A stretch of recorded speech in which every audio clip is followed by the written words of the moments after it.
City of mine, how I love the city of mine. It never gets me down. City of mine, how I love the city of mine. It never gets me down, yeah. I was born in the city, I was raised on its edges. My pop worked his life when it's complex. I found love in its center. If I could live here forever, think it'd be for the better. I love the weather, even though it's fog 24/7. I love the people. This is a city I met all my best friends, and I wanna thank every break. I wanna thank every entrance to every building that I step in this city of mine. I owe you most my best moments in life. See, I fell in love for the first time in Golden Gate Park. I saw my first rap show at Great American Hall. I used to beg my homies for a ride across the bridge to goof off and spend the whole damn day doing whatever we want. Keek drove us down to Ice Place while we'd roll up a blunt, and me and Jack would get stoned, walk around and get lost. Don't think I'll ever truly pay back all I was lucky to get just by walking through the city. No, I'm a small part of this. City of mine, how I love this city of mine. It never gets me down. City of mine, how I love this city of mine. It never gets me down. I never really had a place to call my own, so I travel and I roam till I find that. But I'm full of adventure, so I wander and I venture, and it's safe to say that really I don't mind that. I book a flight to try to figure where my mind's at, a spot where I don't spend no money, just some time at. I mix and mingle with the people till I learn a little. I brought some weed and baby, maybe we could burn a little. She said you're funny, I said no, I'm David, and I left. Sun shining, birds chirping, let me take a breath. I'm headed to the city where my chance to make it best. What people like to give a little, then you take the rest. I'm hoping one day maybe I can find a place to rest. I fell in love with life and wonder where it take me next. I like the hustle and bustle, I fell in love with the fashion. I feel the pulse of the city, it's moving me like a passion, and it's mine.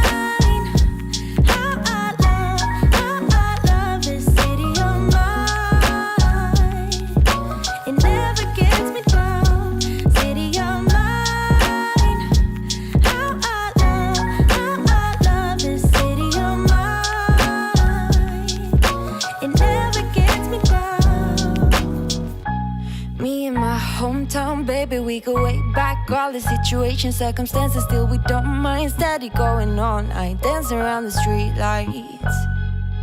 Hey, I know every street sign, hanging around the block like if you are my friend, then you are welcome any moment. Yeah, city of mine, how I love this city of mine. It never gets me down. City of mine, how I love this city of mine. It never gets me down.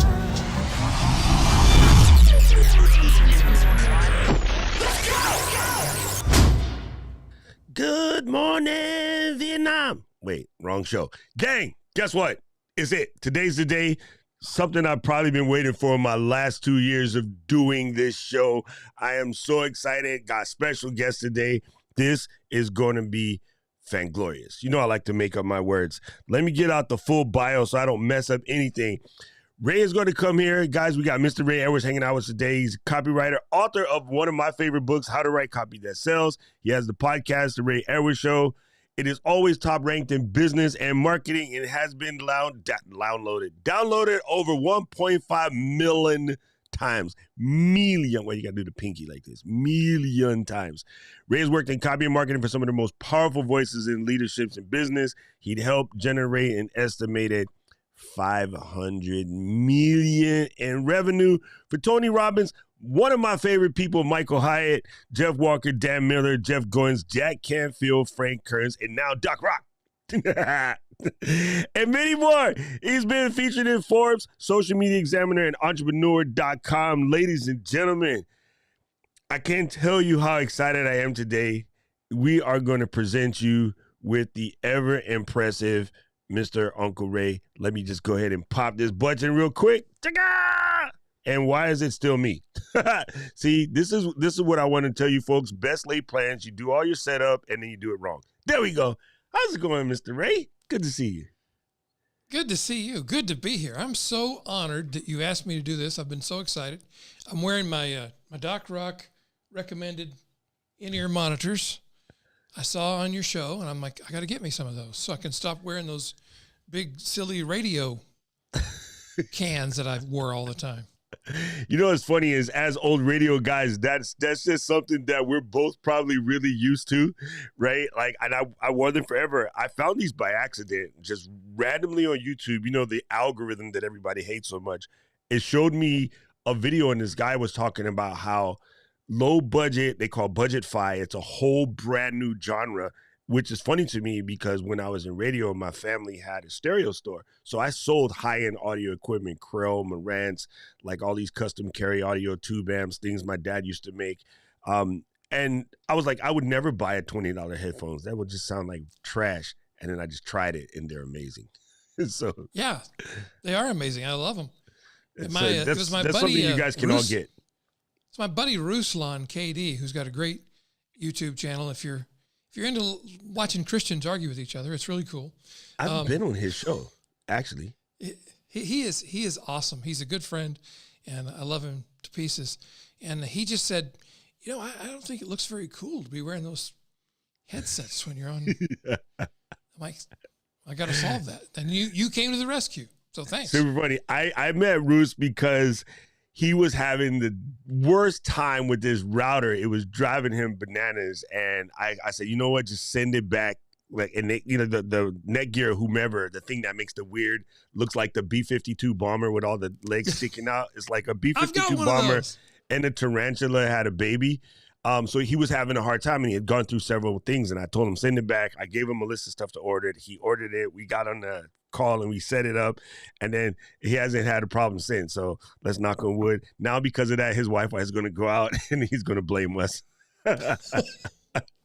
Thank you, Keely. Thank you, Keely. Wait, Keely sends us a lovely comment. Where's my mouse? It says, in-ear monitors make even me look cute. Wait, why is Keely so small? Let's fix that, because she is the business and she'll be really mad at us.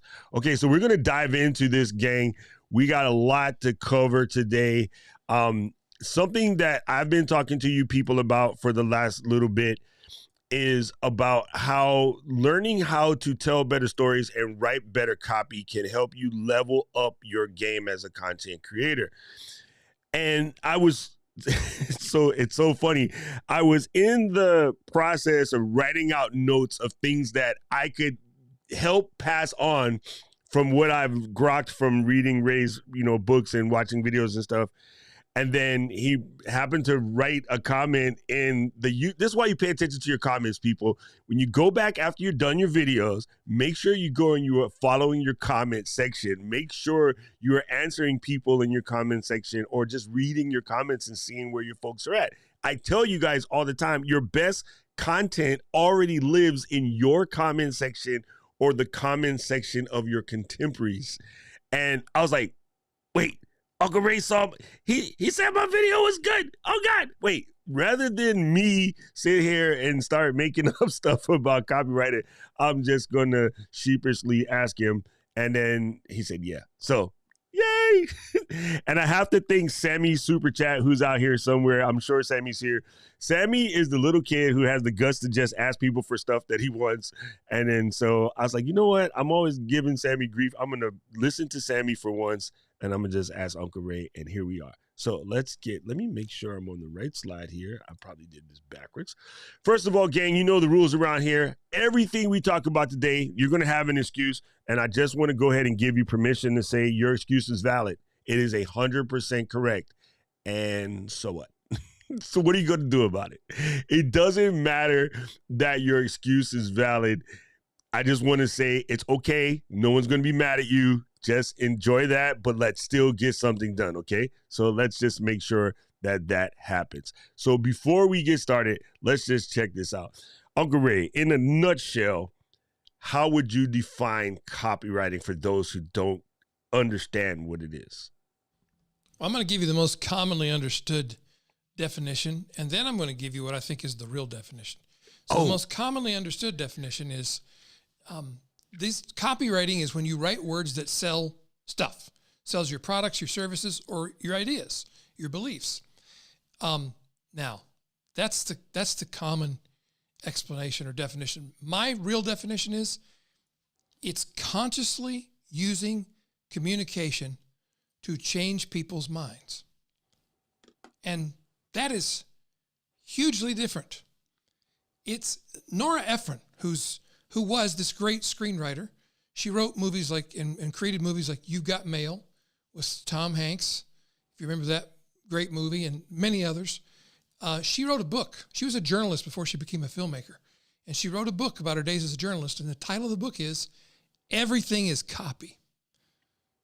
Because think about it this way. Language, when we communicate, frames the way we see reality. And we all have examples of this in our own head right now. So if I say to you, money doesn't grow on trees.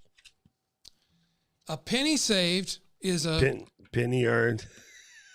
Don't be penny wise and a clown that's in the thing, with the red balloon. No, not that penny wise. Oh, penny foolish. Sorry. Yes. So we have these phrases that we've picked up. We don't even know where we picked them up. We just learn them as kids from our teachers, from books, from movies, from pastors. And we internalize that language, and it shapes the way we see the world. So if you were taught at a young age, well, it's just Murphy's Law, everything that can go wrong will go wrong. And at the worst possible moment was the full version I was taught. Yes, that's true. No one says that part anymore. What happened? We got smarter a little bit, I guess. Don't say stuff like that, because that language that we use with ourselves shapes the way we see the world, and thus it shapes the world we live in. Now, I don't believe in magic, I don't want to offend anybody, but I don't believe in like The Secret, like you just wish it and it'll come true, or you just say it enough times and it'll happen. What I do believe is the way we think about things is the internal copy we write for ourselves.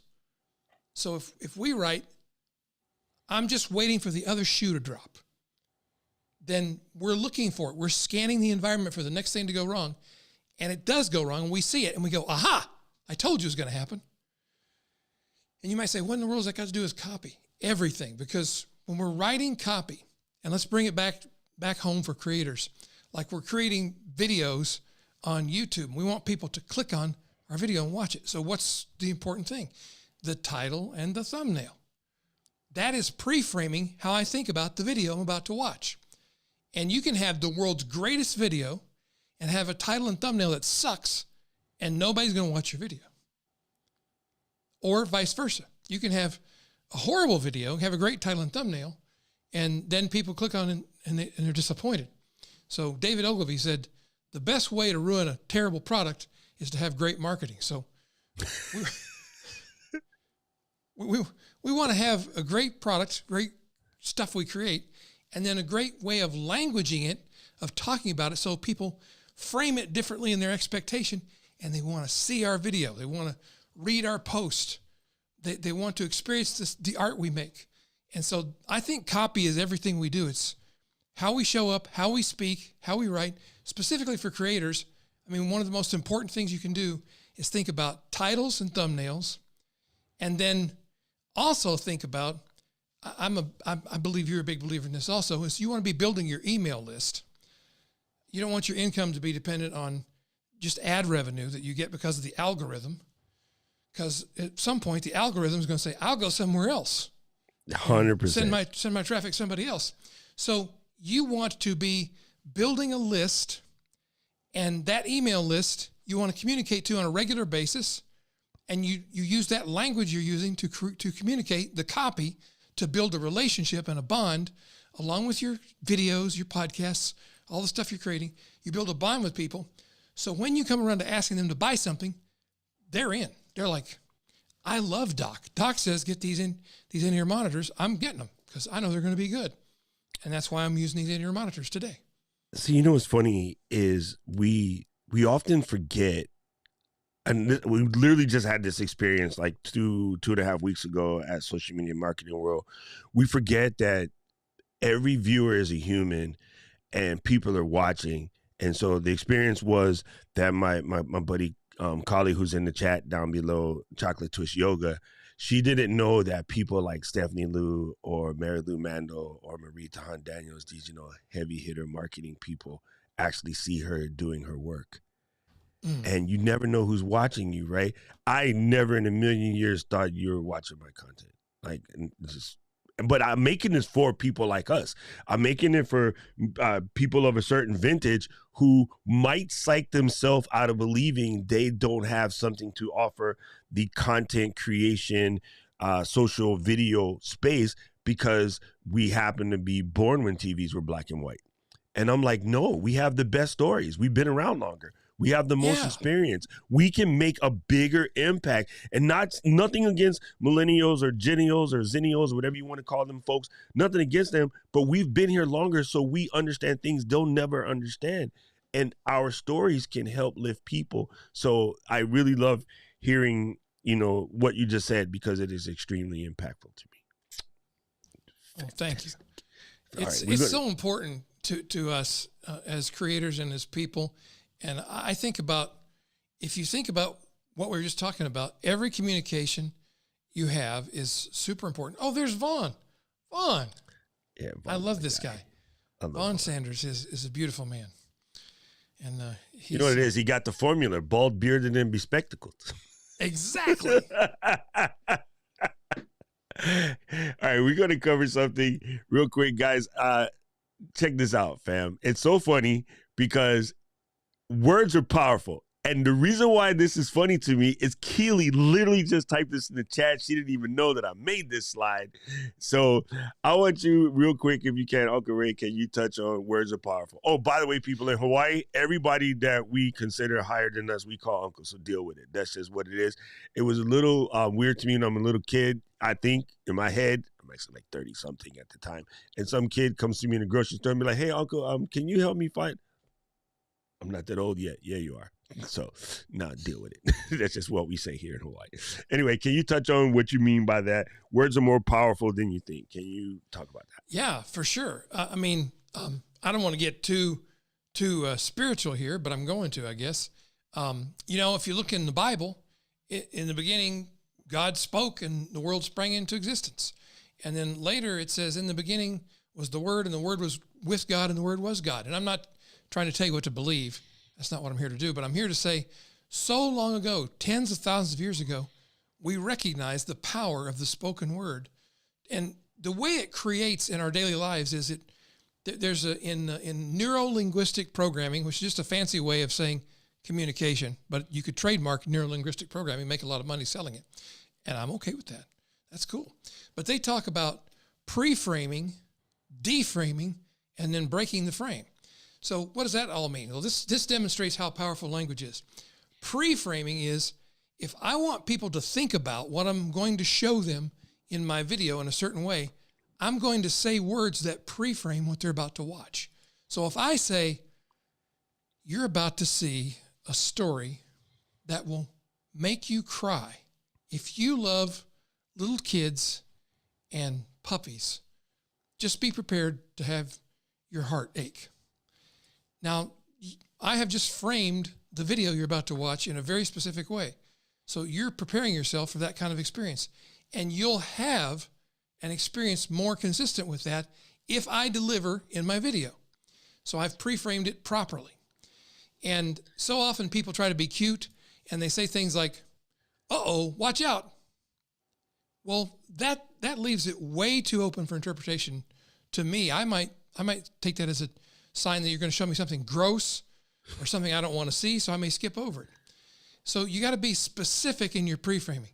And then you can deframe things by just asking questions that cause people to change the way they associate to different ideas and different stories. So you might say, Ruslan is really great at this. He says, he's so funny. He's such a loving guy, and he is so respectful of people. But if you look at his thumbnails and his titles on his videos, there are things like, did Dave Ramsey lie to us? Well, I happen to know he respects Mr. Ramsey a lot. And so, but he uses that question to kind of deframe what you expect from the video, make you stop and say, oh, he's not going to say what I think he's going to say. What is he saying? I'm going to click on that and go find out. And then he doesn't give you something you were not expecting in a jarring, shocking way that makes you not trust him anymore. He asks a question. Some people think that Dave may have lied, but they've misconstrued what's been said about Dave. And then he goes on to explain how that was not what happened. So that's just one example. I'm not actually thinking of a specific video, so I may be off on my title, but I'm just trying to give you an example. So I don't want to speak for Ruslan. I want to be careful about that. And so words are the framework on which we hang our perception of the world. And you can change people's perception of the world by just speaking a few words. Imagine if the sky was purple. Now, you all just did it. No, I just did, because that just means it's LGL. I'm square. I'm happy with that. That's my color. Oh, you know what's funny? Because I think Keely and Alex, some of us, we talk all the time about the creators that do like obnoxious clickbait titles, but I guess there is a way to tastefully do attention grabbing. I think attention grabbing and clickbait are different. Maybe yes. maybe I'm tripping, but I think there is a I think, to me, clickbaiting is using sensational, tricky titles. You trick people into clicking, and when they get there, they realize, oh, this is not even about what I thought it was about. And if you're giving people that feeling, that's clickbait, and don't do that. But if you're evoking curiosity or asking a question that people are already asking, like maybe they're asking about the slap, and we don't have to go into that, but everybody was talking about it for a few days. And they're asking questions in a way that make you stop and think, oh, I hadn't thought of that angle. Although I think by now everybody's thought of all the angles. So I feel like we're done. We can move on, folks. That's what I told my niece yesterday. I'm like, I think it's time for us to move on from this already. Like, I'm done with it. She just kind of laughed at me. But man, our one of our company slogans is change your words, change your world. And I believe that. So I don't believe in positive thinking as in you're unrealistic and you're living in a totalitarian regime in Europe somewhere maybe, and you're just saying it's a wonderful day, it's a wonderful experience, life is great, because in that situation, guess what? Life ain't great. You know what's funny when you say that, Uncle Ray? I always tell my people, law of attraction works, but you know the most important part of law of attraction? Action. It's in the middle. Yes. You know what I'm saying? Law of attraction without action don't work. There's no secret. The secret is your butt will still be stuck where your butt's stuck. But if you're thinking about something in a positive mind, like you said, pre-framing, I do pre-framing, framing, and reframing, right? If you're framing it correctly and you're doing the things to get you what you said you want to the world, you'll get it. Right? God will answer your prayers, the universe or whomever you're into will give you what you're asking for, but you have to do something.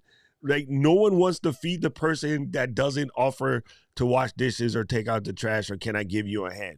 When you got that people that come to your house, we raised different, right? I know I'm a guest. I know you're going to tell me no, but my mama told me to ask you, can I help you with that? Can I help you with the dishes? Can I help you lick the chocolate frosting out of the, grandma? So I was taught, even though they're going to tell you no, you have to ask. No one wants to deal with the person who just asks for you to do stuff and doesn't even attempt to try to help you help them. Yeah, exactly. And so when we're speaking positively about, even if we're in a terrible situation in a horrible experience in society, like over the last couple of years, we've all experienced things we didn't enjoy very much. But I was always looking for what's the opportunity here? What does this make possible? To quote Michael Hyatt. And it always makes something possible. And so my definition, I think of myself as a rational optimist. And what I mean by that is I don't believe that the best will always happen, but I know I'm going to make the best of whatever does happen. I hope y'all are writing this stuff down, okay? I told y'all to bring a pencil. Look, Rich is going to tease me. I brought my frozen pencil right here because I stole this from my niece. But yes, I love that. I love that. I want everybody to marinate on that one for a second, right? You have to make the best out of whatever is going to happen or whatever does happen. You have to make the best out of it. Blindly just, I'm going to be, a millionaire. Sorry, Travis McCoy, it doesn't work like that. And actually, a millionaire now is a little light in the pocket. That's easy. You got to go higher than that. That is insanity. I want to give this prop to India. She said she started changing the words at the bank when interest rates started going up. I would say it is just X instead of leading the sentence with bad news. That is very true because you're pre-framing how someone's going to take it. You know what I mean?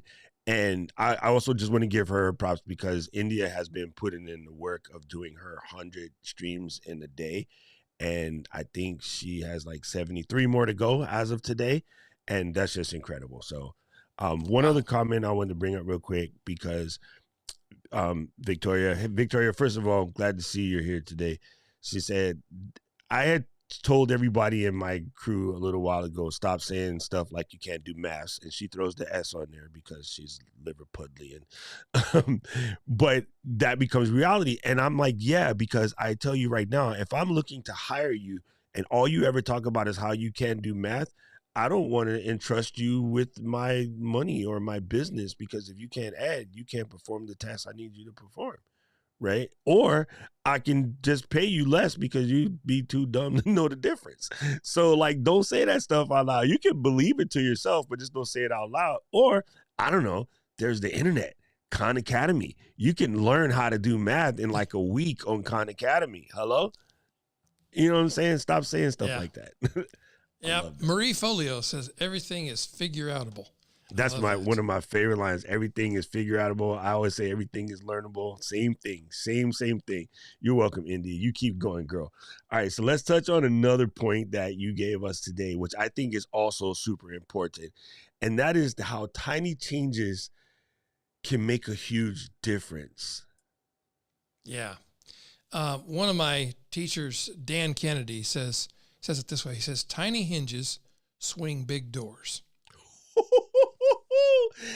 The visual, people. The visual. Yeah. Okay. Yeah. I work here in the military before, and we have a base called Cunha, right? And Fort Cunha is literally in the middle of a mountain. And I don't mean like there's a mountainous circle and they're down in the valley. I mean, it's actually Yamano Nakade, dead center in the mountain. The Corps of Engineers dug a mile into the base of a mountain, built a gigantic cavernous place, and what's inside there is the kind of stuff you saw in that movie, Want to Play a Game, the big screens, and like you see all the satellites and see all the movement, the war games. So all of our top secret like military communications live a mile in the core of this mountain called Cunha. As a paramedic, that Army communications is heavily female MOS, or, it's a job. The MOS is what your job title is in the Army. And communications is heavily female just because they're really, really good at it, right? So military intelligence and communications live inside Cunha. Every once in a while, like one of the girls would go into labor inside the mountain, and we would go there. There is a 1 foot thick steel door that is probably, as hard to describe how huge it is. It's about 4-story tall. How you slice it, the door weighs about 20 tons. And that's because it needs to be able to survive a blast. That thing, when they go to open it, it just opens like any regular door because of the hinges that are holding up this 20-ton door. And when you think about what you just said, the visual that I got was pulling the ambulance up to that mountain and having the MPs swing open a door that's like, 12 tanks heavy. It's crazy. Yeah. And so now bring that home to your marketing and to things like, I'll just stick with the titles and thumbnails. And also it works with sales copy. So we write lots of sales pages to sell products and services, obviously. And we had a course we were selling, this is a few years back. And the beauty, people, is now we can test these things and it costs us nothing, or it costs us a few pennies to run these massive tests. That it used to be in the world of direct response marketing, you had to spend hundreds of thousands of dollars to test copy because it had to go out in newspapers and magazines or in direct mail. And then you had to measure the response that came back in the mail. So not only did it cost a fortune, you had to wait a long time to get the results back to know, is my marketing working? Now for $100, we can run a test and we can test headlines against one another. We had a headline that said something like, this course will help you learn how to sell more of your stuff. And we tested that against a headline that said, this system sells more of your stuff. Now, think about it. There's a big difference between those two sentences. The second sentence speaks more to what people want. And it is a system, and it does sell. You have to put the system into operation. We're not hiding that from anybody. But that second headline tripled the response to that ad instantly. Just by changing the headline, changing no other because copy. course says I got to go through this long, boring training, and we just have a weird, guttural reaction to course or class or things like that. Yeah, and I never use the word. I won't say never, but I try to very seldom use the word learn in my copy because I love to learn, but most people do not. So we'll say you just taught me something because I say that all the time. We'll say you're going to discover. You're going to be delighted when you find out, not learn, because learn to most people sounds like work. So those are examples of you can make a tiny change to a headline or to a lead paragraph, how you title your course even. You'd make a tiny change of one word, or you can make the word singular or plural, or you can put, this is another test we ran over and over again. We often found that putting quotation marks around the headline on a sales page increased the response rates to the sales page. Why? I have no idea. I was going to ask why. My theory is it looked like we were quoting somebody, so it seemed more believable. But we never said we were quoting anybody. We just put quotation marks around the title. That is bananas. Oh, my goodness. And most people don't know, on most, if you're running your site on WordPress, there's a ton of plugins you can get to test the titles of your posts. You can have the software will rotate different titles, and it'll figure out which one gets the most clicks on your WordPress site, and it'll pick that one as the winner, and you have the best title. And of course, YouTube does the same thing with your titles and thumbnails. So now we create 3 different titles and thumbnail slides or images for our YouTube videos, and we test them one after the other to see which one gets the best response. And what's on our thumbnail hardly ever is the actual title of the video, which is, got the keywords in it. We're playing the algorithm game to a point, but let me tell you, what connects with people is emotion, stories. That's what connects to people. So I love using the algorithm as a tool to grow, but I also know our best stuff every time is the stuff, when I say best stuff, the stuff that gets the most comments, the most responses, the most DMs is stuff that is not, strictly speaking, the best algorithmically structured stuff that we've created. But like I have a story on a video on my YouTube channel, which is the story of my life so far. And it deals with some things that I've been through that it has nothing to do with, am I a good copywriter, good copywriting teacher? It's more about my personal life. We just started releasing that as like in pieces as shorts, YouTube shorts, and on TikTok. And we've gotten more engagement, more response from those little snippets than anything else we've done in a long time. So you don't just test the tiny hinges that swing big doors. Sometimes you're testing whispers against screams. Ooh. Wow. Are you people paying attention? I'm telling you. Wow. That is good. It's crazy. Tony put in too that he uses learn in his copy all the time as well. First of all, Tony, how you doing? Unbreakable. Good to see you here, boss man.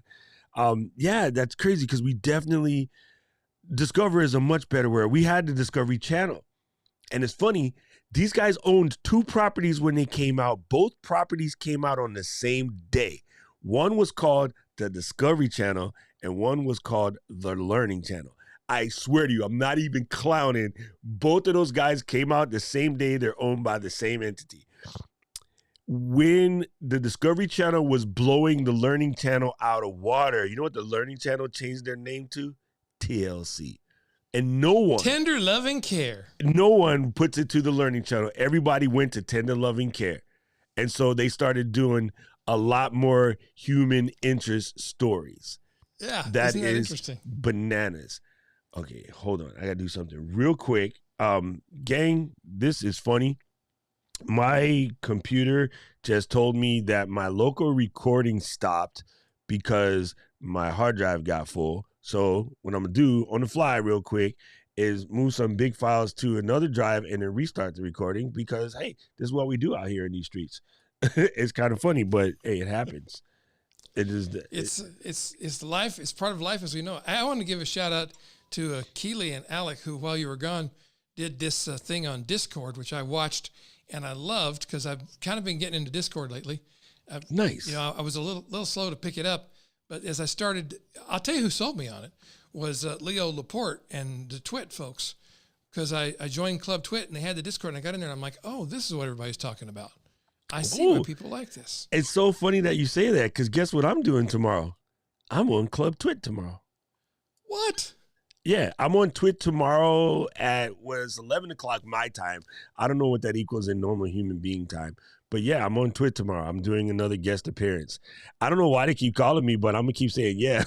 Because I'm sure. like, every time I'm like, okay, I ruined that one. They're never calling me back. But Leo keeps saying, hey, you want to do it? So I'm not doing Mac Break Weekly this time. I'm doing the actual Sunday show, the Twit Sunday show, which I am so. I mean, it's hard to explain. I was talking about this on my Cedar video that I recorded yesterday that I didn't upload because I ended up watching Spider-Man with Emma. Deal with it. As I was, in that video, one of the things I talked about is as a creator, when you're doing your work and things are coming, it's easy to feel like you're running into a brick wall and you're not getting where you're going. But then something cool will happen, like, Leo guys will call me up and be like, hey, you want to come and be on the show this week? And then that's the kind of thing that lets you know that, hey, you're doing it right. Or even, like I said before, getting a comment from you. I see it sounds crazy, but I tease all the time. I say those are my fangirl moments. That is 100% fangirl moments because I think it's very important to enjoy these victories whenever you get them, right? The honor of having you say, hey, okay, I'm down to come on your show and, help talk to people about this and that. Yeah, it's a big deal to me. So I appreciate it. Let me kick my recording back again. I think I moved enough stuff. And let me see. Well, it's a big deal to me that you invited me. I love being here, and I love Leo and all the folks over at Twit. I love watching. I've been watching Leo since he was on what was that TV show? ZDTV? ZDTV. Actually, prior to that on Discovery Channel. No, before that on Discovery Channel. Okay, so you remember LeVar Burton had 321 Contact? Yeah, Leo Contact. It's the reason. Leo and Soledad O'Brien had a show that used to come on the Discovery Channel back in the day. It was like their first show. Nobody even knew who Soledad O'Brien was. And, she went on to Microsoft buying MSNBC, and then Leo went to Tech TV. But they had this show that used to come on, and it also had, the girl's name is Amanda, I want to say Pete or Amanda Pays, but it was like a tech show about up and coming tech that was coming to the future. And the name escapes me right now, but when I remember it, I'll send it to you and you'll be like, yeah, I remember that show. So I learned about Leo Laporte when that show first came on Discovery Channel way back in the day when I used to just lock on to Discovery. I changed cable providers to get Discovery Channel because I are a nerd. So there's that. All right, let's cover the next. Oh, wait, that's a whole wrong slide, Doc. Let's come over here and say, all right, let's get into some quick copy hacks. Uncle Ray said he got something to tell you kids. So everybody get your pen and paper together. If you can't pen and paper fast enough, take your phone and hold it up to the TV and record this. Okay, you want to make sure you got this part on lock. All right. So, what are some nice, quick copy hacks that you can give us? Some of the things I teach people, the most important thing I can teach you is you need to get into the head of the person you're writing to. And the thing about us as creators and business people is we all think we're already there because we think we are the people we're creating for. We think we are. What I hear from people is, I am my market. No, you're not. No, you're not. Just by the fact that you're creating stuff, you are weird. Most people don't do this. We're all weird in the same way. So you've got to get into their head. And how do you do that? This is going to be grossly disappointing for a lot of you. You actually need to talk to them. You need to get to know them. What I mean is you go out and interface with human beings. I saw somebody tweet one day. It said, "Go outside. The graphics are awesome." So the people that you want to speak with are awesome if you get to know them, and do mostly listening. Ask questions.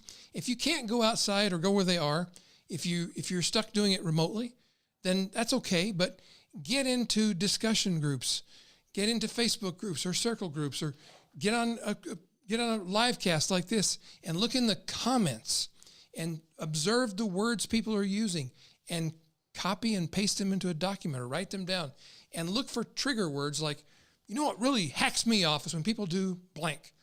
What really makes me angry is when people say this. I wish somebody would just fix this. You're looking for language of frustration, of anxiety, of fear, and you might feel like, well, it's all negative stuff. Well, yeah, because people are looking for help. There's a reason Leo's show is called Call for Help, because that's what people were looking for. There's a reason he does a show to this day when it came called, to tech. Yeah, the tech guy. I mean, I don't know how frustrated he gets because he doesn't show it, but how many times can you tell people how to get their printer to work? But that's what people want to know. So you're looking for their fears, frustrations, anxieties, the things that worry them, things that keep them up at night, and you want to learn to be able to express that stuff better than they can express it themselves.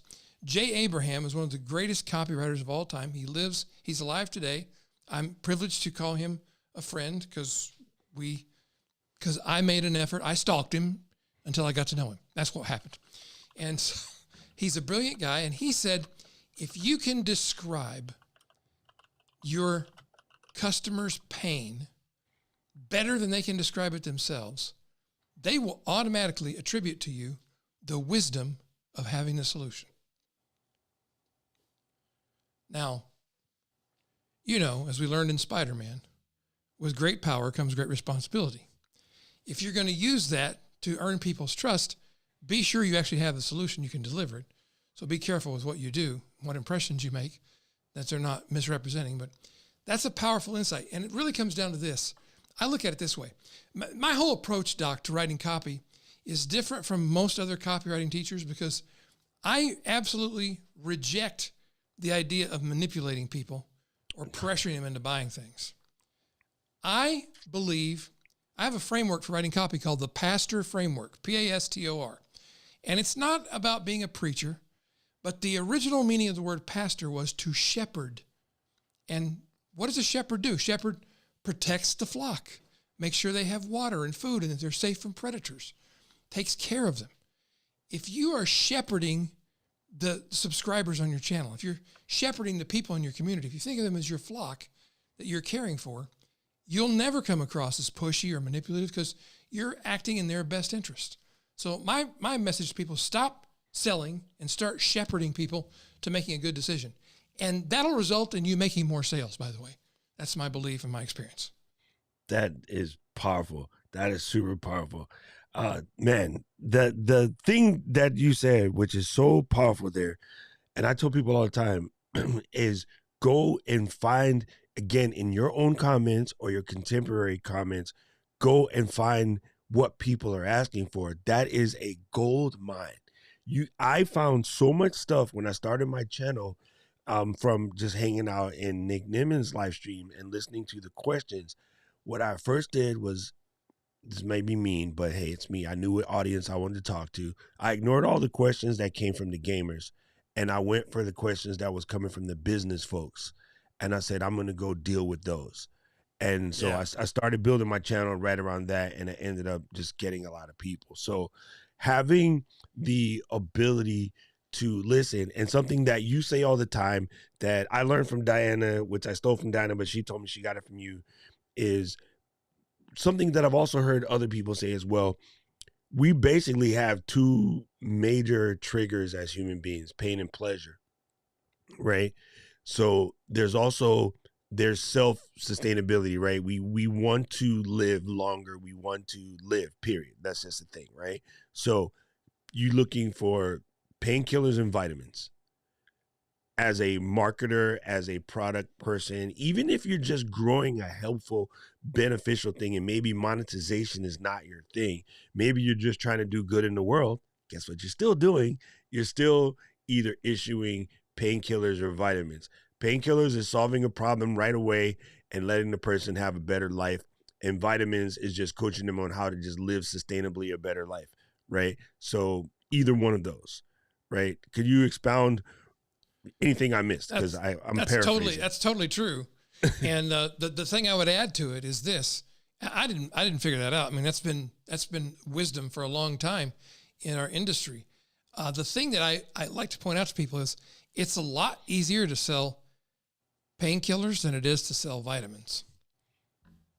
Because people, yes, exactly. People just let me say it this way. We are not as motivated by vitamins as we are by something that'll kill the pain.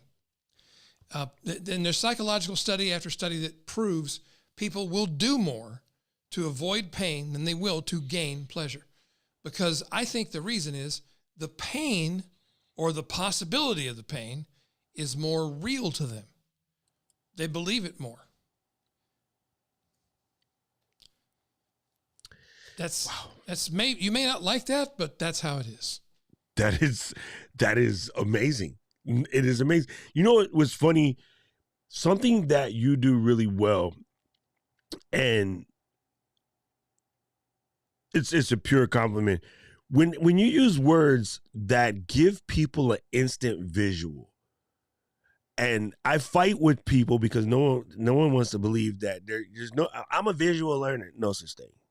I'm an audio, no such thing. You're all of the above. Every human is all of the above. You can tell yourself you're better at one than the other, but that's absolutely not how your brain works. It's just science. That old thought process was old thought, and it worked. And there are neurosurgeons for literally till about maybe 5-6 years ago that believed that. But there's a fantastic book about 7.5 secrets about the brain, and the whole right brain, left brain, like all of that mess has been debunked. Even something that I grew a large portion of my lifestyle on was understanding the monkey mind or lizard brain and how the amygdala was controlling this and that. All of that's been debunked. And I believe that mess forever. Seth Godin even wrote a book about it, and Seth is my hero, right? But it has all been scientifically debunked. Don't let your feelings get hurt because you've been scientifically debunked. It's still the baseline level. What was in there is still real though, right?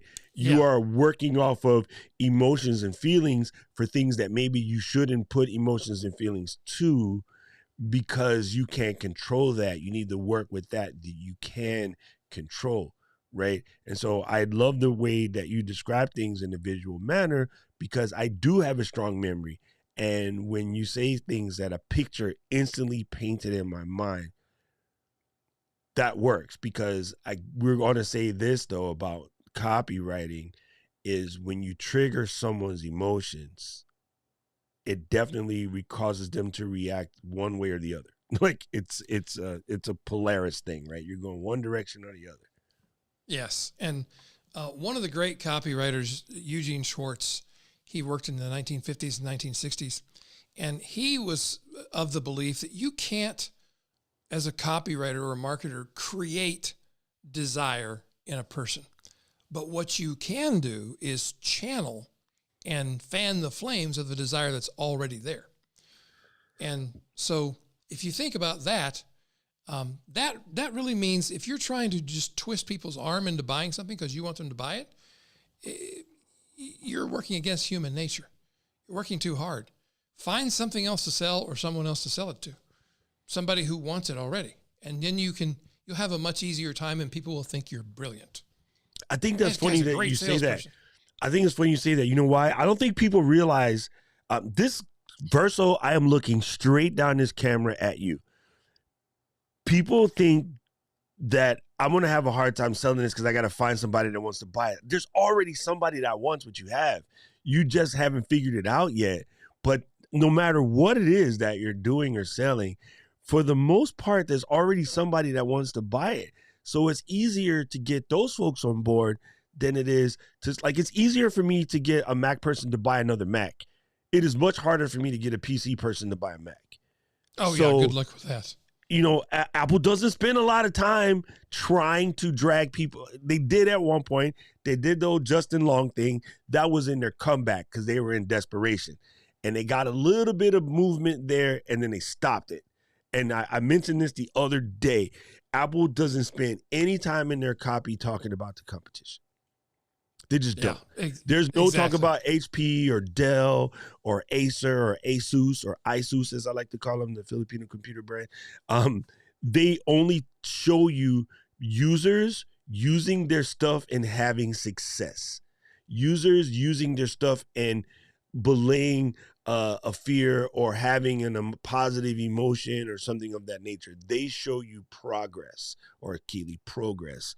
They show you that. They don't talk about, oh, well, Dell only comes in this color. We got 7 colors. Like, it's not important. Like, they don't do that. They work off of, so you're saying very much so, work with the people that really want to buy your stuff and don't spend so much time working on the people that probably don't care. And I literally just had this conversation with Tom Buck yesterday about responding to the people who say mean stuff to him, like, oh, you said nice things about this Rode equipment because Rode is paying you.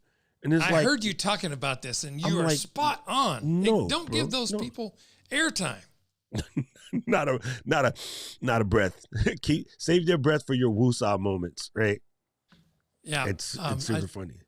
Think about Jordan Peterson. I was watching a talk he gave recently, and he was saying something about, he's like, if people are not listening to you, stop talking to them. It's too hard. Just like him. Oh my goodness. JP is a guy who has gotten himself in a lot of trouble recently, but whatever. Do not look at talented conversations like that because of the 5 or 6 ignorant things he may have said. His body of work is brilliant. Okay, what recently came out, I'm not asking you to like him. I have got some of my best lessons from folks I don't like. You don't have to like him, but he definitely has some gems. You have to learn, okay, if I'm going to go and I'm trying to describe I've gone to some place that has a fantastic bowl of soup. One very delicious, just like warms the heart, tastes like granny. But you know what they put in there? They put in the little green Afro vegetables, which I can't stand, right? So I flick the broccoli out and I eat the rest of it because the rest of it is fantastic. Broccoli tastes like you're licking hot sand. I can't stand it. Sometimes people, you got to pluck the mushrooms out and keep going, right? Yep. And you guys are so quick to be like, oh, I'm not listening to him no more because he said something ignorant. Yeah, he said something ignorant. Guess what? You said something ignorant last week. You just don't know it. Somebody ain't tell you.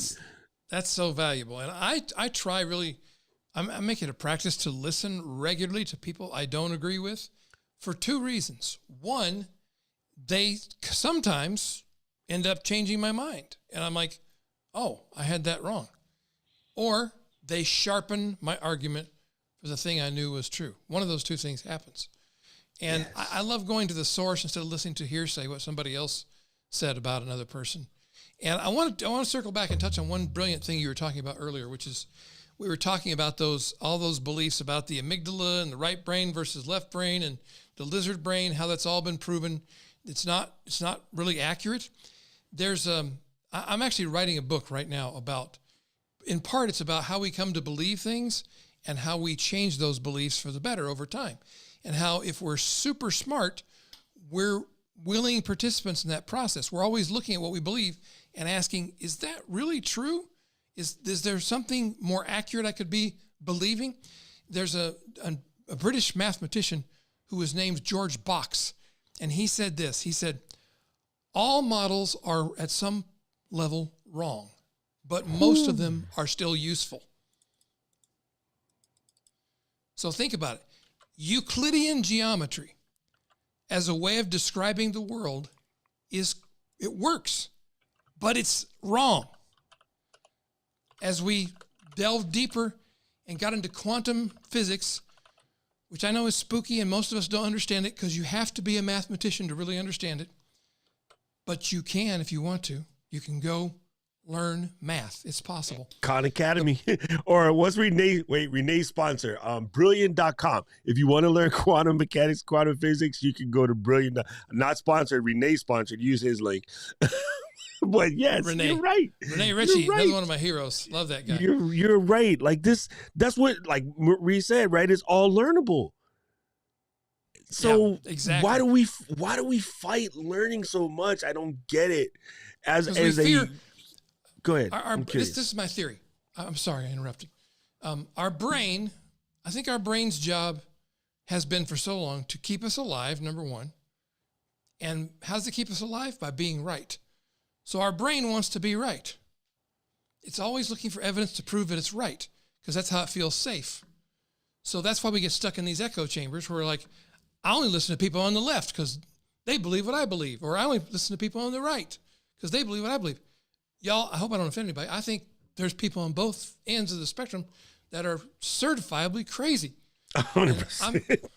100%. I'm looking for the reasonable answers, so that's why I'm willing to listen to anybody for a while until I figured out they're crazy. Then I just turn off that channel and move to something else. Yeah. Well, what I do is I take the crazy people, like Keely and Alec and Mr. Cameron Junkie and Paul, and I make them my friends. That is also cool. There's another guy in history who did the same thing. That's funny. I like that. You guys didn't catch that one. I caught. I'm the atheist, and I caught that one. So that was very, very good. You know, this is so good because I think what happens is deep inside, the majority of us know these things, right? But there is a certain level of intimidation. Like, you know me, I don't allow my people to say overwhelmed because I never heard nobody say, you know what, that was whelming.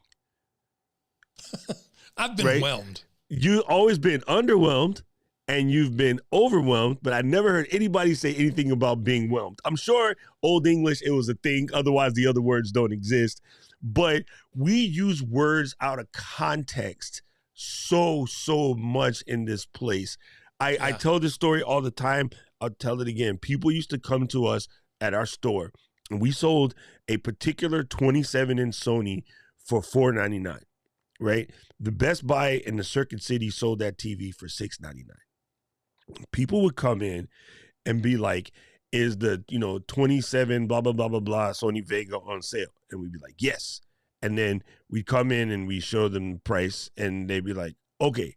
Even though they already found out the other places were selling it for $200 markup, they would still ask, but what's the regular price? I'm like, $4.99. And they're like, but you just said it was on sale. I'm like, it is. And they, well, on sale for what? $4.99. No, on sale means like $4.79 or $4.50 or something like that. No, that's discounted. On sale means I have you tender, I put it in your car. I will sell it to you. That's what on sale means, right? The discount is a different thing. And people have been so assuaged by that horrible misuse of the English language that now people assume that the discounted rate, and we're already $200 cheaper than the competition. And then they were like, well, Best Buy said they will match your price, so that's why I want the price. I'm like, your kid came home and said, no, Mom, I didn't steal anything, and then you find out that they've been ripping off somebody. Wouldn't you be mad? Oh, yeah, I'd be mad. Well, Best Buy just lied to you and told you, if you're smart enough to ask me for $4.99, I'll sell it to you for $4.99. We tell you the truth out the gate. It's $4.99. I'll tell you, my cost is $4.29. right? I need to make $70 on this TV to pay for the rent and to feed my mom, dad, and my brother. So I'll tell you my cost. I'll tell you everything. Best Buy ain't gonna do that. So if you want to go buy from them, knock yourself out. But we don't lie to our people. We sell it for a price that's good enough for us to feed our family. We're not out here robbing folks. And ladies and gentlemen, the Bishop S, the Queen, has joined us. Miss Diana Gladney. Diana. This is our 1 degree of separation process right here, right? Diana made Uncle Ray extra famous to me. I knew who he was before, but I knew him from the way she talks about him. And then now, look, we're here. It's full circle. So thank you, Diana. I love Diana. She is a wonderful person, and she's a blessing, and the work she does helps so many people, and she's brilliant. Oh, my goodness. She's, I don't want to blow up her head because it's rather large, but she's brilliant. But I will tell you something, Uncle Ray. She steals my jalapeno Cheetos after she said she doesn't like them.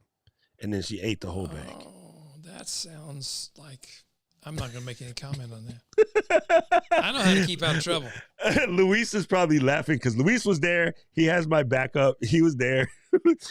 Anyway, I just wanted to say, I really do think that we could do so much more by just paying attention to even what other people are writing. So I like to look at if an ad caught my mind, say you're scrolling IG, right? Here's something for everyone. If you're scrolling IG and something catches your mind that causes you to open a link that you know is about to set the cookie and put you on their list, what triggered you? Go back and ask yourself what triggered you. Write down that headline, even though it doesn't match because, they're selling those waterproof shoes that I keep looking for traveling. I think they're called Allbirds or something. Allbirds, yeah. Yeah. I keep seeing these waterproof shoes, and I think like when we travel, because I carry extra camera gear, I'm trying to get my clothes smaller, which is hard because I'm a big dude. My clothes are heavy. So instead of rocking my Adidas, I've been like, maybe I should get these Allbirds because you only got to carry 2 shoes and they're waterproof and they're light and like a sneaker, but not. And I've got 5 pairs of Kiziks. Kiziks are the shoes you don't have to tie. You just stick your feet in them, and they got laces on them, but you don't tie them. Okay, I'm looking this up right now. These and I are bought them on Instagram. Here's the thing, man. When you buy something, when I buy something on Instagram or Facebook or Google or wherever online, I buy something online, I save the sales page because it worked on me. Oh, that is brilliant. Write it down, people. I was just thinking that, but I never thought about like copying it to like a little curio where you keep it. I just try to figure out what it was, but I like the idea of actually clipping the ad. Yeah. I save it and ask myself, what were the phrases and words and what was the story they told that caught my attention, and how can I use something like that in my own copy?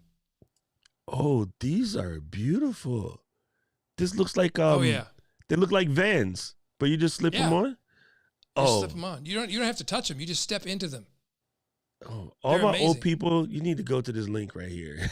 This is cool. I'm gonna send you guys a link real quick. You guys go check out these shoes. All right. So I want to give you guys a few phrases that you can use real quick because I promised a bunch of hacks.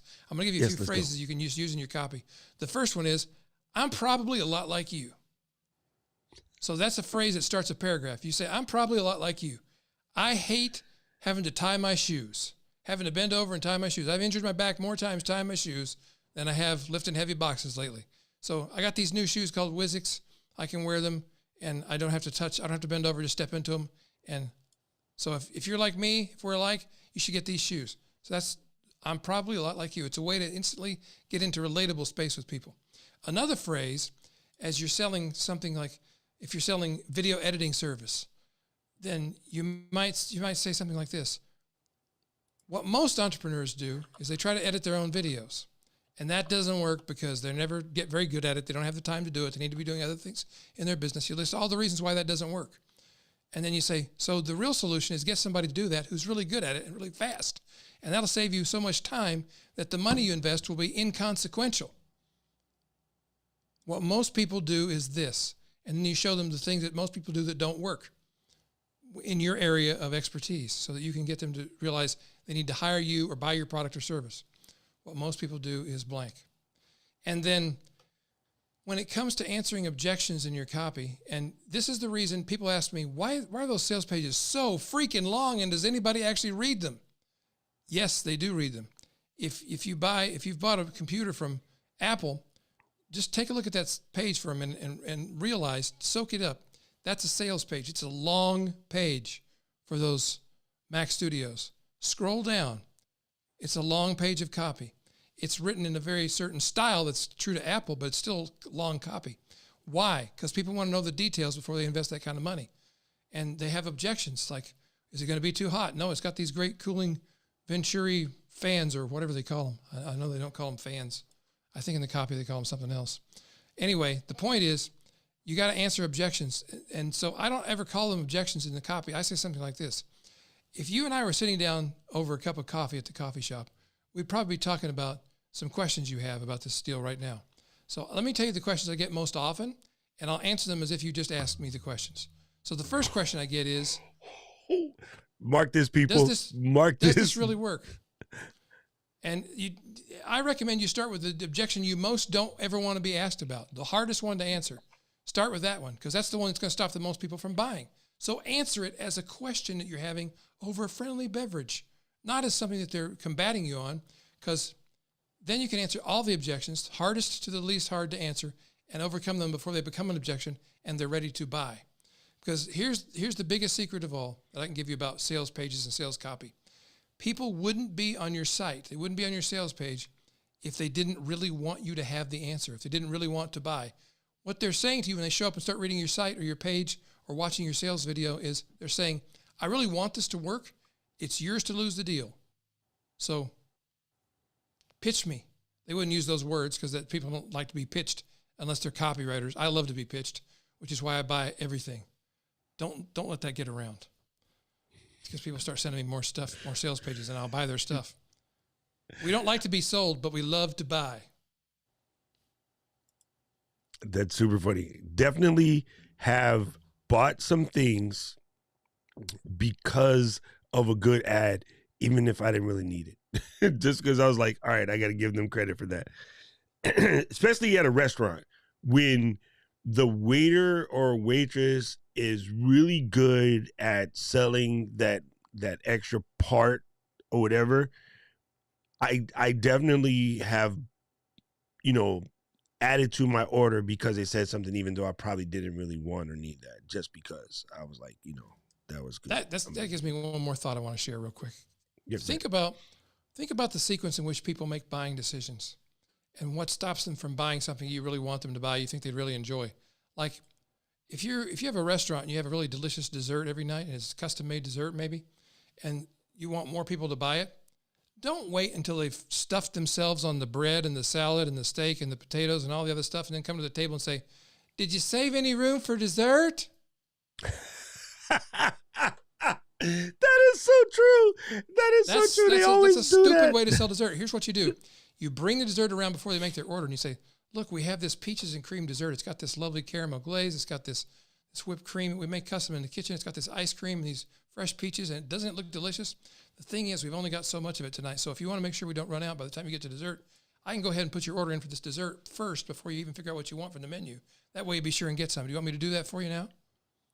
It's funny you say that, because when I waited tables, I didn't even realize it was a thing. I was just a little kid, just calling myself being a smart aleck. We had the tray that had all of the sample desserts on it, and I would walk past people waiting for their food and be like, look good, don't they, huh? And then people like, oh, wait. And once I realized that people would stop me, right? And because I always have dessert, and no matter when I go out to dinner, I'm always going to have a dessert. It's a thing. I learned it from a buddy of mine years ago, and I'm still to this day, I always have a dessert. So yeah, I used to show them the tray, and I didn't realize it, but that definitely did get us, more people going to buy the dessert after the fact. It's super funny. I never even thought of that. But yeah. It's just thinking about it all comes back to putting yourself in the state that your buyer or your customer is in, putting yourself in their shoes, looking at the world, understand and appreciate their world, what pains them, what bugs them, when are they hungry, when are they not, when are they likely to order the dessert, when are they not likely to order it, and cater to them, not to you. And if you do that, you'll sell a lot more of whatever you sell, and your customers will be happier, and they'll thank you for it. Oh, that is so brilliant. Let me ask this question because Paul is one of my students who I am really impressed at what he does. Paul says, I'm dyslexic and I find it hard to create copy. What are the best tools for increasing the speed in creating copy? What's the best dictation tools that WordPress plugins, or what's the best Word plugins would you say are a must? Yeah, because everyone was asking what was the name of that A/B testing plugin, if you remember. If not, I'll look it up. It comes with Thrive Themes is the one we use. Okay. Thrive Themes, and it's a WordPress theme suite of tools. The other thing you can use is Google has a feature called Google Optimize in their advertising business module that is super accurate and really sophisticated because it's made by rocket scientists by Google. So you know it works. It's the algorithm, people. So we use that too in more sophisticated testing. But the Thrive Themes thing is very inexpensive and it works really well.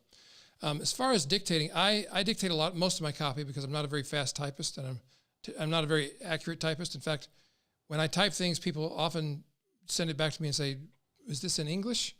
Or what are you trying to say here? So I dictate things, and I find the best way to dictate is to send it to a transcriptionist like rev.com, rev.com. Now, that's the most expensive way to do it. Well, the most expensive way is to hire somebody locally to transcribe. Rev is fairly inexpensive as those services go, but they do a great job. And if you're careful about it as you're dictating, if you say things like, if you mess up and you just say, okay, go back to the beginning of that sentence, start over. The transcriptionist will do that and they'll leave out the mistake. So it saves you editing time in the draft. Then there's other tools like Descript is a tool that I hear people recommend a lot. We use it as well. I love Descript. That's a great product, isn't it? I can't say so enough good things about it. And it just gets better. Yeah. And then there's free ones or super inexpensive ones like Temi, which is, I think, TEMI, but they're not very accurate. They have the most mistakes, and I don't think it's worth it, really. I would go with either Rev or Descript or something of that nature. And then I also if you're going to do a free one, just use Siri or Google, whichever you got. Yeah, I was going to say, I use the dictation tool in Mac OS, and it works really well. You know what works really well is, too, in my watch, I have the Day One Journal app because, journaling is a thing. I talk about it all the time around each channel. So if you open up just Day One, it has a thing where you can record, and they send it up to a server that does a good job of putting it together and then bringing it back down.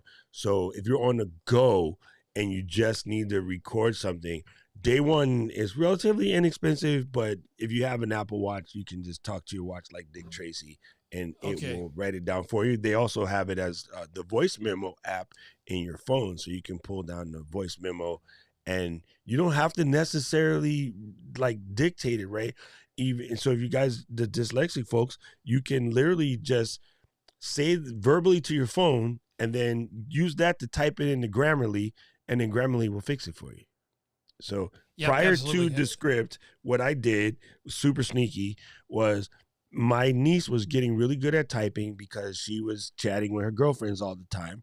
And so I bought her a Keychron K8 mechanical keyboard. When you guys hear me down here? Yeah. Like that. I bought her one and she's like, oh my God, this types so good. I was like, yeah, can you retype Uncle stuff for me? And she's like, what? I was like, yeah, I bought you the keyboard. And then done. So I'll tell you how nerdy I am. I have on my Apple Watch, I have the app called Drafts, which I do a lot of text. I'm using Drafts right now. And I tap on Drafts and it's got a little microphone and I speak into it and it captures it and it puts it in a file folder that's automated through a thing called Hazel on my computer. It pops it over into my writing folder and it just all automated, so it captures those little thoughts I have on the go if I'm driving or walking or whatever. I don't have to type any of it. So there's so many tools available that can deal with if you're not a good typist, if you're dyslexic or anything like that. That's not a limitation. It's real. That was my draft notes for today so that we can do this.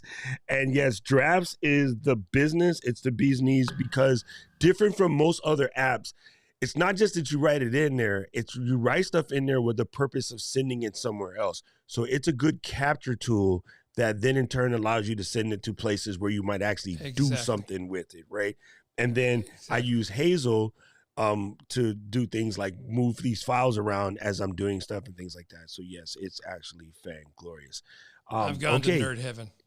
So here's a good question. I'm glad you bring this up, Alec, because I knew sooner or later this was going to come up because there's a lot of fights about this right now. What is your position on apps like Jasper, Conversion AI, the AI copywriter again? Yeah. I use it some. It's helpful to write a first draft, but I don't use it a lot. I don't see myself using it a lot going forward. I think it's useful to some. I know some people who use it extensively, and it does a decent job at a first draft, but I wouldn't trust it to write my copy and make sure it's grammatically correct and say that you're done, because there's an element, and trust me, it's going to get to the point that it's going to be good enough to get away with just letting it do its thing. But there's things about that bug me. There's an element that human beings bring to the process that at this point AI cannot bring to the process. And I encourage you to bring your own spirit of creativity, your imagination. We want your weirdness. There's something about each of us that's weird about the way we've put life together. We've grown up in different circumstances, got different experiences, got different personality quirks, and people try to cover those over and make themselves look perfect like everybody else. Listen, y'all, everybody else is crazy too. So let your crazy flag fly and just be your unique self. And then Jasper or Conversion AI or whatever will not be able to duplicate you. Yes. And just I'll express an opinion by proxy by saying you should read a book called Scary Smart by Mo Godat. Scary Smart. It's an interesting look at AI and what it means for us. So, here's the funny thing to me. I think it does a fantastic job, but I think it does a fantastic job for content writing. I wouldn't use it to write my copy because my copy requires me, again, to like trigger emotions and stuff like that. But content writing, backfilling, adding some of that extra stuff or rewriting something that you wrote in, different manners. I think it's good for things like that. But you're right. Yeah. I think writing copy itself requires that human emotion and that particular. I think it does. And if you're writing content, like you're a book author or you're writing blog posts, I mean, take a look at if you look at the books you read, the ones that really have an impact are written in some kind of quirky way. They're using examples that are very real. They tell stories that are very real. There's John Acuff. If you follow John Acuff, look on his Instagram. I think today he has a little story where he's showing you how he edits copy in his books that he's writing. And the kind of stuff that he's doing is the kind of stuff I think it's going to be difficult for AI to ever do for you, really. Maybe I'm wrong. Maybe some day will come when it does, but that'll be in a different world. It'll be ruled by the machines, and we won't have any choice in it by that time anyway. So the Skynet will become self-aware, and you know how that story goes. But until then, use Jasper as a great tool for rewriting or writing a first draft, but then get in there and put your own creative stamp on it. That's my opinion. All right, so I'm going to cover this for you. Adam, even though I know you probably don't believe me, but I'm going to tell you this anyway. Web trackers don't work like that. I'm recording this show, right? And just in doing 3-4 live streams this week, this 2 terabyte Mac Mini fills up really quickly doing 5 or 6 shows a week, right? There's no way that Apple, Google, and Amazon are recording your every conversation and using that somehow to like sell you. So it doesn't do that. What happens is, and you can do this very simply with Firefox, Google, a plugin for your browser called Ghostery, Firefox Focus on your phone. It shows you the web trackers when you go to any page. So for instance, when I went to the Kizix page, which I did, if I pull my thing up real quick, it tells me that on this page, there were 6 trackers, okay? Because of that tracker, 2 things that it will know. Number one, Google knows that I'm having a conversation with Ray right now. And by nature, because all of you guys are on a Google platform watching this, all of you guys are here, okay? So it knows that I talk to Luis every day. It knows I talk to Keely every day because based off of proximity, if we were going to the coffee shop and having our coffee, it knows that we're friends. It knows that I'm of a certain age, and it knows that I had a bad knee. It knows that Keely is a similar age, and she's had a bad knee. And it knows that Ray and I talked about Kizix because I went to this page. So whether you like it or not, all of you 50-somethings that we conversate a lot on social media and we pass things back and forth, today you will get a Kizix ad in your Instagram. It had nothing to do with anybody listening to anything. It doesn't need that. Every time you surf the web, you give up some 400 or 500 data points about yourself. It is next to impossible to run cleanly unless you only use the Tor browser and sites like DuckDuckGo. So because I hit this page and because many of us run in the same circles, you guys will get Kizix ads today. And it's not because anybody was listening to you. Totally. The amount of data, I'm a tech guy, the amount of data center that you would require to record the conversations of 8.25 billion people, we wouldn't have space for the people. There is a person that's responsible for all the tracking that takes place and how closely you get watched online. And that person, my friends, is the man in the mirror. And this little device right here. Because you got the tracker in your pocket and you're using it all the time. That's how you're getting tracked. And you can turn that stuff off. That's why Apple changed so much stuff that got a lot of people pissed off. Marketing people were mad that Apple did because Apple made it harder. So you do have to go study how to turn your trackers off and do whatever if you're into that. I'm not doing that because all of that tracker information that everybody likes to make sound scary and so bad for you, you're not that important. No one's going to steal you. I've seen you before. You're cool, but you're not that cute. No one's going to steal you. But the stuff that I get sent to me that I didn't know about, that I end up buying, liking, loving, and trusting, I got because those trackers work really well. They do their jobs. So I found one of the most amazing sandwiches in San Diego because of a tracker. And I'm like, I want to get on the plane to go back and have that sandwich again because it was freaking amazing. So yeah, trackers, stop acting like you don't want to be sold. That conversation drives me batty because everybody who says that owns a lot of stuff. Yep, for sure. Or sells a lot of stuff. So stop saying that because it ain't true. Just not. Anyway, sorry. Let's see. Just checking, make sure everybody's covered. Man, we covered a lot of good stuff. Oh, this is good. I never thought about this. What are some of your favorite song titles as to the way it relates to the way it made you feel after listening? What are some of my favorite song titles as it relates to the way it made me feel after listening? Oh, gosh, let's see. Friends in Low Places. Bohemian Rhapsody.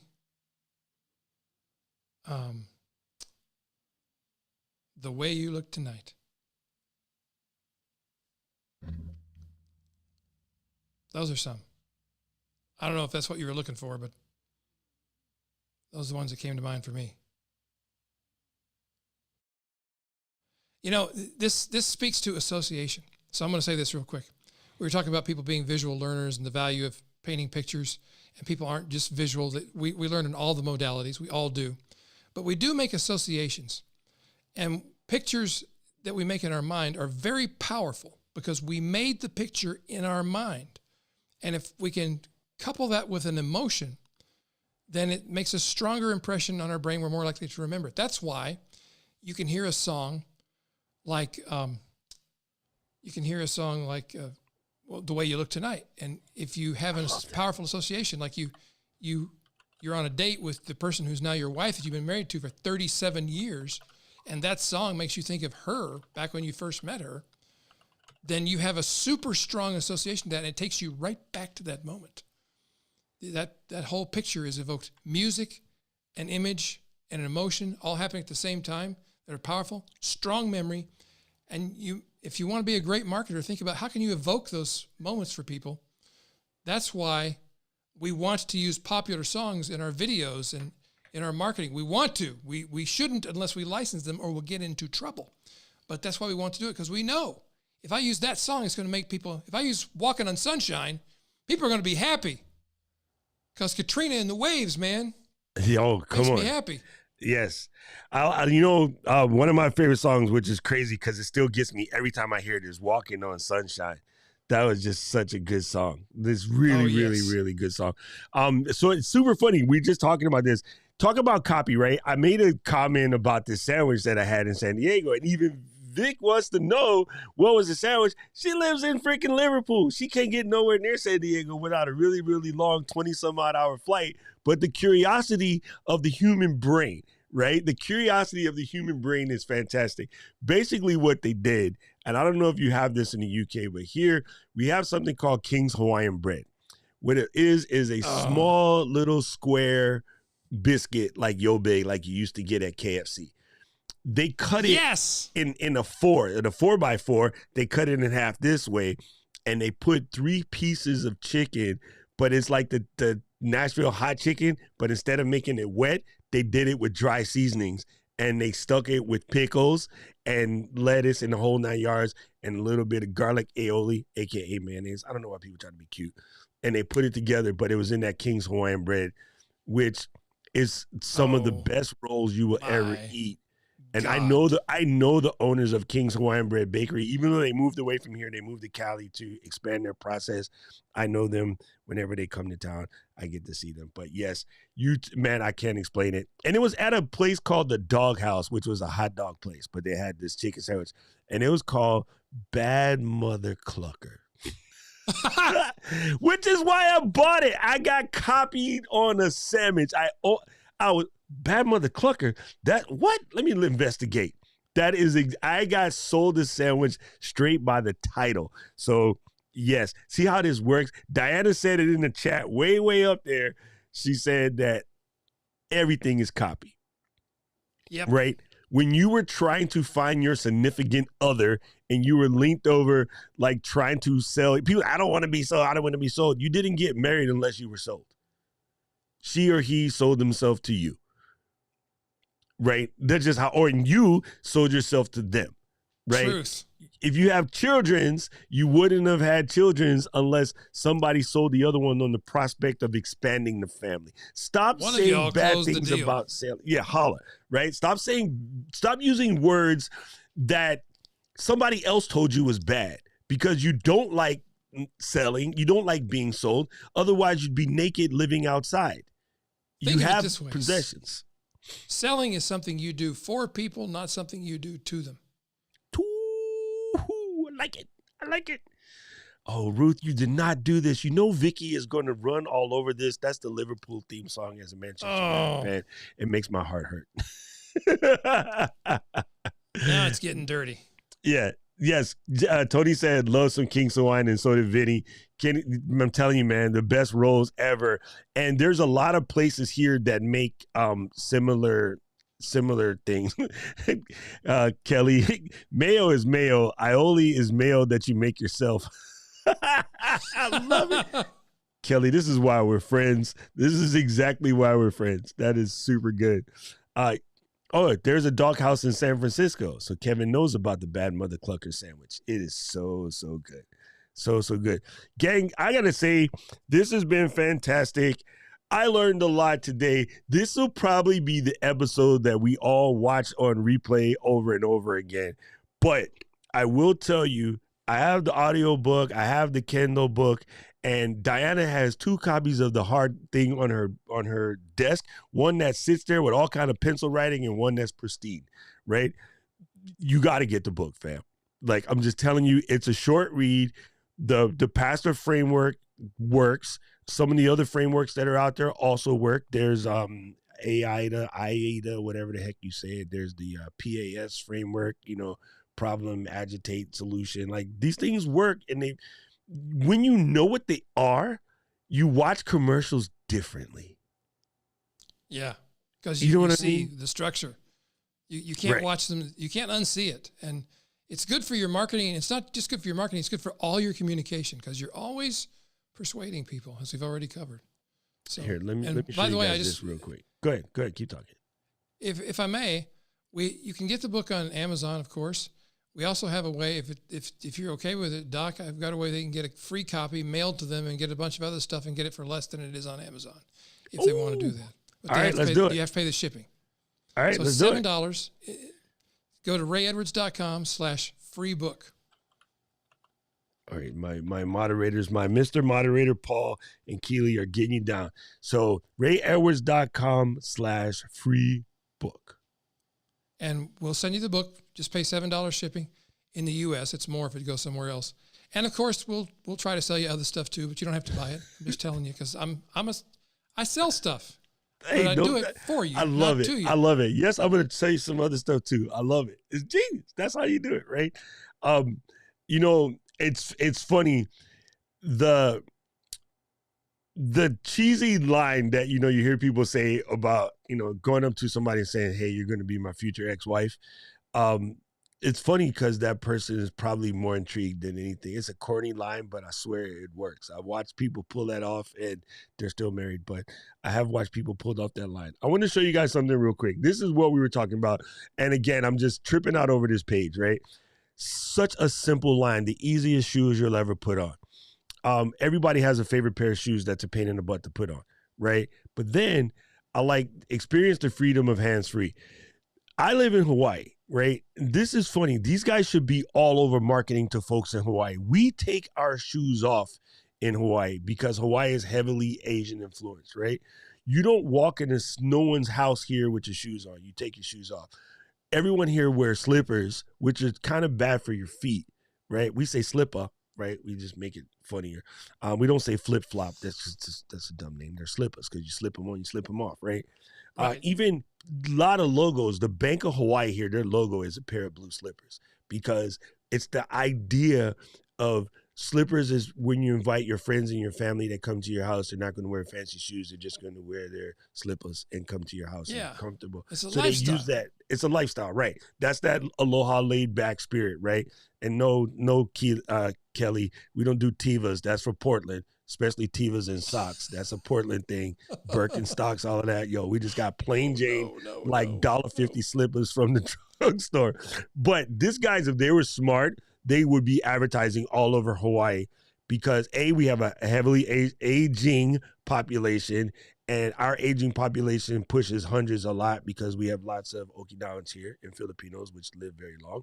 But also, we all don't wear shoes in the house. So being able to slip shoes on and off real quick, it's just like brilliant. So yeah, it's when I saw the ad, I bought my first pair. I've got half a dozen pairs now. I don't wear any other shoes. I'm like, if I can't wear my Kizik's, I'm not going. This is bananas. This is bananas. And people in the chat knew about it because like Gretchen has a pair. I think Tony has a pair. So yeah, this is really, really incredible. Uncle Ray, this has been amazing. Like we're going to be in class today breaking down all of what we learned today. Rob did have a question, and since Rob is like probably the first person to ever be a fan of my page, I got to give him his question. He said, do you have any experience with political copywriting, and do you have in any sites? And do you have any insights? Or insights. Rob spelled correctly.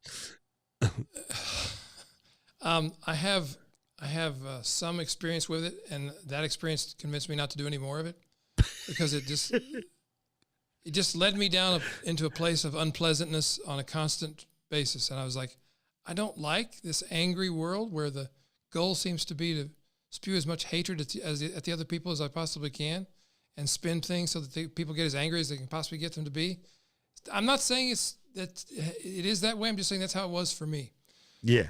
I'll say this. It works the same as any other kind of copy. And if you're a politician who's trying to really make a positive change in the world, I applaud that. I love you. I appreciate you because I wouldn't go anywhere near that cesspool. That's just my opinion. I'm not made for that. But if you are in that and you're trying to change the world for the better, use these same principles. It all still applies. I just encourage you to find ways to invoke change in people by appealing to their better nature, not to their worse nature, if at all possible. Yeah, Rob's running for school board, which I think is important. And then Phil, I had to give Phil credit. He remembered the name of the show. It was Beyond 2000. That was the name of the show. Beyond that was 2000, on. yes. Yes, that was it. That was a big, big thing. Phil also said, long time sub to my show, but what is your strategy to create content for 2 podcasts? Oh, that's easy, Phil. Pay attention to the comments. I'm telling you, there's a million pieces of content in the comments of you and your contemporaries. Dude, my problem is not having 10 podcasts. I'm like, I got a lot of stuff I want to talk about, people. Oh, this is great. This is great. Oh my God. This has been so amazing. Like, I can't tell you guys how much this means to me.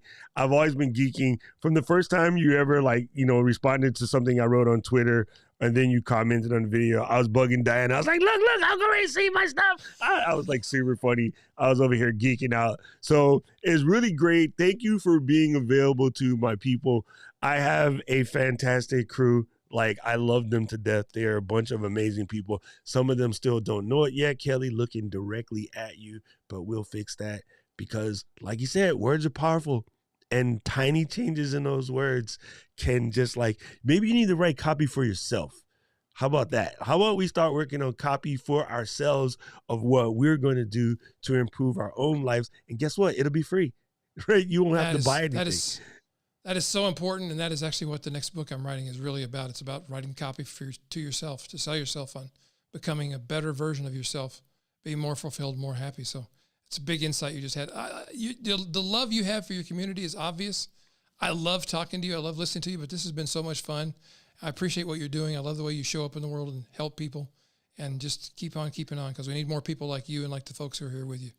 Thank you. Thank you. And Keely, thank you for always running the show when I run away. I'm going to be hitting the road again soon, Keely. I'm going to Seattle, so you got to drive again. If you want. I better ask her because it's like, don't tell me what to do. And then she'll just delete my channel because she has access now. So, guys, we got class coming up in a little bit. Make sure you get yourself, fully hydrated. Eat something. It's going to be fun today. I'll be really interested in just, talking to you guys about some copy stuff, and let's see what we can do. Please make sure you go to the site. Keely put the link in the chat. Go grab a copy of the book and go, follow the podcast. Keep up. This is really good stuff. And yes, I do love this idea of self-copywriting because it's amazing how much we can teach ourselves about ourselves if we just learn to give ourselves some grace, folks. It's okay. I screwed up the very beginning of the show. You know what? I didn't even think about it. It lasted about 2 seconds in my brain. It's because, hey, Spider-Man was good. My ADD works in my favor, right? So, yes, I'm coming to Seattle, Elaine. So I will let you know. I will hit you up, and we'll figure out where we're going to go eat and share a beverage. And it'd be great. Uncle Ray, thank you so much. Wait, you're up there too, right? You're in Washington somewhere? I'm in Spokane. I'm on the other side of the state. Oh, that's far. It is far. It's funny. I've had relatives fly into Seattle and say, how far is it to your house? Well, that's you're going to need to rent a car. I was talking to Gretchen yesterday about, I wanted to go to, I'm going to just drive to San Juan Island to go see some orcas, and it's far. I didn't realize how much water is up there. Yo, there's a lot of water. I live in Hawaii. I'm surrounded by water, but there's a lot of water in Washington. There is. So that was crazy. Thank you, guys. Don't forget, coming up for you Tuesday, we'll be back again. We got more stuff to go over. If you haven't done so already, please make sure you smack the like button on the way out because this has been super helpful, super valuable. I myself am going to end up watching this replay over and over again because there's so much. I got my notes down here. Please, on the way out too, write real quick in the comment box down there, or after this is over, write in the comment box, what did you learn about copy today, and or what will you invoke in order to make, the world a better place? Let's make it happen, people. Let's get live. I appreciate you guys. Let's play some music. City of mine, how I love the city of mine. Wait, I did that backwards. Hold on. Gotta do this first.